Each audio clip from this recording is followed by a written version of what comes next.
Hello students, Shamim sir চ্যানেলে তোমাদের স্বাগত। এই ভিডিও ক্লাসটিতে আমি তোমাদের দেখাবো ক্লাস 10 ইতিহাস চ্যাপ্টার 5 বা পঞ্চম অধ্যায় থেকে পরীক্ষায় কমন পাওয়ার মতো কিছু 2 মার্কের প্রশ্নের সাজেশন, 4 মার্কের প্রশ্নের সাজেশন এবং 8 মার্কের প্রশ্নের সাজেশন।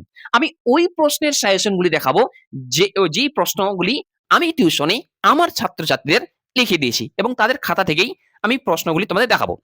দেখো, এই অধ্যায়টির নাম হচ্ছে বিকল্প চিন্তা ও উদ্যোগ। ঠিক আছে, মাধ্যমিক ইতিহাস বা ক্লাস 10 ইতিহাসের পঞ্চম অধ্যায় থেকে প্রথমে আগে আমি তোমাদের 2 মার্কের প্রশ্নের সাজেশন দেখাবো। প্রথম প্রশ্ন পড়বে, বাংলার মুদ্রণ ক্ষেত্রে শ্রীরামপুর মিশনারিদের অবদান লেখো। পরের প্রশ্ন, চার্লস উইলকিন্স কে ছিলেন? পরের প্রশ্ন, পঞ্চানন, একটু ছাত্রছাত্রীরা বানানটা ভুল লিখেছে, একটু ম্যানেজ করে নিও। পঞ্চানন কর্মকার স্মরণীয় কেন? এক্ষেত্রে একটা কথা বলে দিই যে কোনো ব্যক্তির সম্পর্কে তোমরা পড়ে গেছো স্মরণীয় কেন, আর ওইখানে গিয়ে দেখছো পরীক্ষায় গিয়ে আসছে বিখ্যাত কেন। একটা কথা বলে দিই, কোনো ব্যক্তির ক্ষেত্রে যদি প্রশ্ন আসে যে কে ছিলেন, মনে রাখা হয় কেন, স্মরণীয় কেন, বিখ্যাত কেন, এটার উত্তর কিন্তু একটাই হয়। কথাটা বুঝতে পারলাম?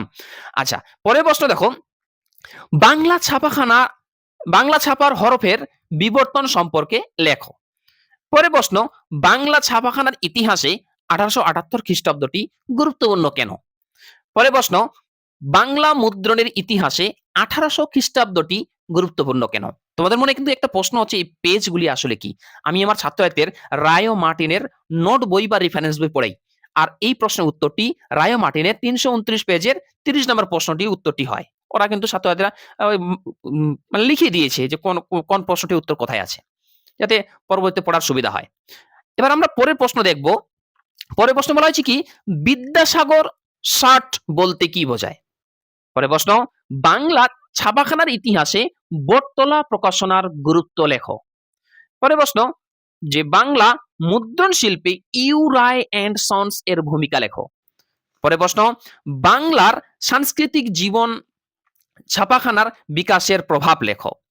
তারপরে প্রশ্ন আমরা দেখব কি বলা হয়েছে, ডক্টর মহেন্দ্রলাল সরকার স্মরণীয় কেন? 11 নম্বর প্রশ্নটি দেখতে পাচ্ছ, ডক্টর মহেন্দ্রলাল সরকার স্মরণীয় কেন? আমি যে কয়েকটি প্রশ্নের সাজেশন দেখাবো সেই কয়েকটি প্রশ্ন তোমরা ভালোভাবে পড়ে যাবে। এখান থেকে 2 মার্কের প্রশ্ন কিন্তু কমন পেয়ে যাবে। শুধু 2 মার্কের নয়, 4 মার্কের প্রশ্ন কিন্তু তোমরা কমন পেয়ে যাবে। পরের প্রশ্ন দেখো, 12 নম্বর প্রশ্ন, 19 শতকে বিজ্ঞান শিক্ষার বিকাশে Indian association for the cultivation of science এর ভূমিকা কি ছিল? পরের প্রশ্ন, কলকাতা বিজ্ঞান কলেজ কে কবে প্রতিষ্ঠা করেন? পরের প্রশ্ন, কে কেন বেঙ্গল কেমিক্যালস প্রতিষ্ঠা করেন? পরের প্রশ্ন, কারিগরি শিক্ষা বিস্তারে বেঙ্গল টেকনিক্যাল ইনস্টিটিউট এর ভূমিকা কি ছিল? পরের প্রশ্ন, জাতীয় শিক্ষা পরিষদ কেন প্রতিষ্ঠিত হয়? এই প্রশ্ন কিন্তু পরীক্ষায় ঘুরিয়ে দিতে পারে, বলতে পারে যে কি উদ্দেশ্যে জাতীয় শিক্ষা পরিষদ গঠিত হয়। ওকে, আচ্ছা। পরের প্রশ্ন, রবীন্দ্রনাথ ঠাকুর কি উদ্দেশ্যে বিশ্বভারতী প্রতিষ্ঠা করেন? পরের প্রশ্ন, গ্রামীণ শিল্প ও বৃত্তি শিক্ষার প্রসারে রবীন্দ্রনাথের অবদান কিরূপ ছিল? পরের প্রশ্ন, শ্রীনিকেতন কি উদ্দেশ্যে প্রতিষ্ঠিত হয়েছিল? এবং পরের প্রশ্ন, হিকির ছাপাখানায় কি ধরনের কাজ হতো? এই যে অগাস্টাস হিকি ছিল, এই হিকি সম্পর্কে কিন্তু একটি নোট তোমাদের ভালোভাবে পড়তে হবে। পরের প্রশ্ন, যে বিদ্যাবণিক কাকে কেন বলা হয়? পরের প্রশ্ন, সতীশচন্দ্র মুখোপাধ্যায় বিখ্যাত কেন? এবং লাস্ট কোশ্চিন 2 মার্কের, কার্লাইল সার্কুলার কি? এই হয়ে গেল পঞ্চম অধ্যায় থেকে 2 মার্কের প্রশ্নের সাজেশন। এবার আমরা দেখব এই পঞ্চম অধ্যায় থেকে 4 মার্কের প্রশ্নের সাজেশন। তার আগে ছোট্ট একটা রিকোয়েস্ট, যদি ভিডিও ক্লাসটি ভালো লাগে ভিডিওটি লাইক করুন, এবং তোমরা যারা চ্যানেলে নতুন এরকম অধ্যায় ভিত্তিক প্রশ্ন উত্তর সাজেশন পাওয়ার জন্য আমার চ্যানেলটি সাবস্ক্রাইব করো এবং পাশের বেল আইকনটি প্রেস করে অল বোতামটি ক্লিক করে দাও পরবর্তী ভিডিওর নোটিফিকেশন পাওয়ার জন্য। দেখো, এই পঞ্চম অধ্যায়, যে অধ্যায়ের নাম বিকল্প চিন্তা ও উদ্বেগ, এই অধ্যায় থেকে 4 মার্কের প্রথম প্রশ্নের সাজেশন। 4 মার্কের প্রথম প্রশ্ন, শ্রীরামপুর মিশন প্রেস কিভাবে একটি অগ্রণী মুদ্রণ প্রতিষ্ঠানে পরিণত হলো? দ্বিতীয় প্রশ্ন, বাংলায় ছাপাখানার ব্যবসায়িক উদ্বেগ সমূহের একটি সংক্ষিপ্ত বিবরণ দাও। পরে প্রশ্ন, বাংলায় ছাপাখানার বিকাশে গঙ্গা কিশোর ভট্টাচার্যের ভূমিকা বিশ্লেষণ করো। পরে প্রশ্ন, যে বাংলায় বিজ্ঞান চর্চার বিকাশে ডক্টর মহেন্দ্রলাল সরকারের অবদান কিরূপ ছিল? এই ডক্টর মহেন্দ্রলাল সরকারের অবদানটা কিন্তু এবার পরীক্ষায় কিন্তু আসার চান্স সব থেকে বেশি। ওকে, আচ্ছা। এরপরে দেখো পরের প্রশ্ন হচ্ছে ৫ নম্বর প্রশ্ন। বাংলায় বিজ্ঞান শিক্ষার বিকাশে Indian association for the cultivation of science এর অবদান বিশ্লেষণ করো। পরের প্রশ্ন, রবীন্দ্রনাথ ঠাকুরের শিক্ষা ভাবনার সমালোচনামূলক আলোচনা করো। এবং পরের প্রশ্ন, বাংলায় ছাপাখানার বিকাশে শ্রীরামপুর মিশনারিদের অবদান বিশ্লেষণ করো।